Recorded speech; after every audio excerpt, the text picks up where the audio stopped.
I never buy DLC that doesn't add any kind of story content, but someone in the comment asked me if the Persona DLCs were worth buying, so I decided to buy them to analyze them for this video. Right now, the available DLCs are Kaguya Izanagi, Orpheus, Magatsu Izanagi, and Thanatos.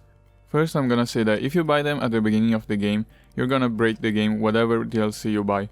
Even though some of them are very high level, they don't have any level requirement, and the first time you summon them you don't even need to pay money.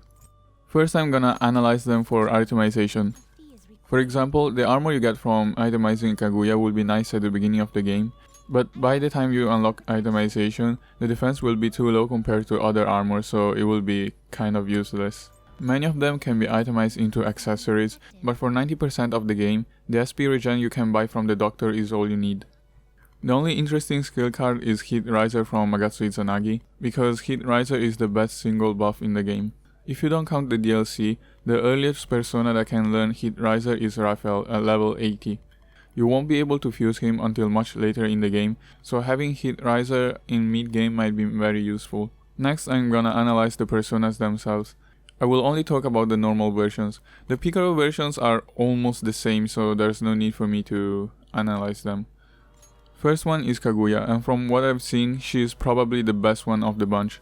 Do you remember in the strongest skills video that I did, where I said that Alice is probably the best magical user in the game? Well, if you have the Kaguya DLC, Kaguya becomes the best magical persona in the game. She has the skill Shining Arrows, which deals 4 to 8 times light blast damage to all enemies, and even if it attacked only 4 times, it will still be one of the strongest spells in the game. If it hits 6 times, it has around the same damage as Megidolaun, which is the strongest almighty spell in the game. If it hits 8 times, it deals a lot more damage than Megidolaun. And in case the enemy is strong against Bless, you can still teach Kaguya Megidolaun. Another point in favor of Kaguya is that Kaguya is level 16. That means that you can manipulate her stats when she levels up, so that she only increases magic, endurance, and agility. I'm gonna show you an example towards the end of the video, but first I'm gonna analyze the other ones. Next in the list is Izanagi.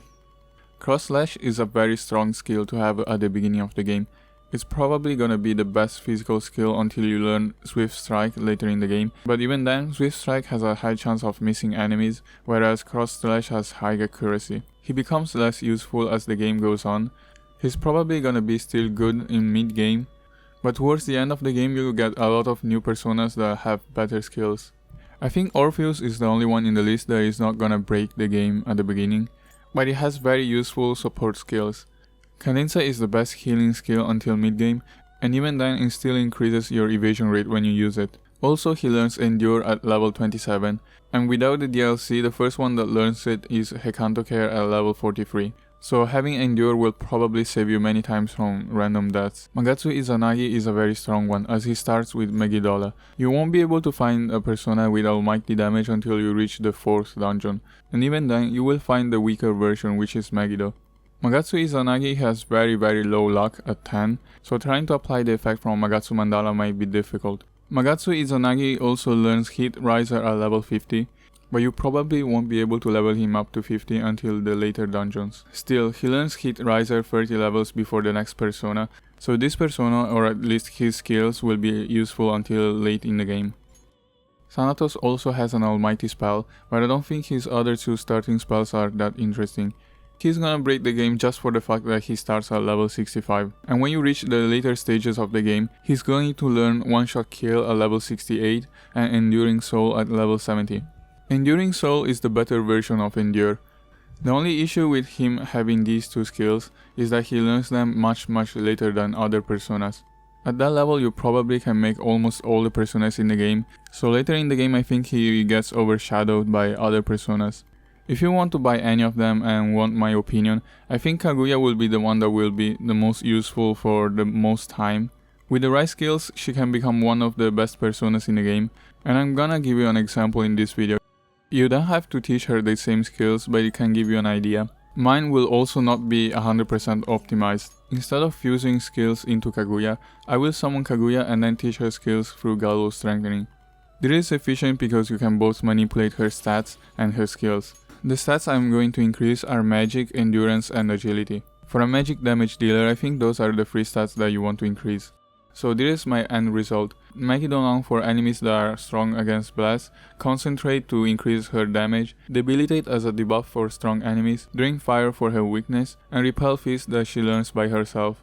The other two are a lot more based on personal preference. Spellmaster is not required because Shining Arrows already has a very low SP cost, and Ali Dance halves the accuracy of enemies.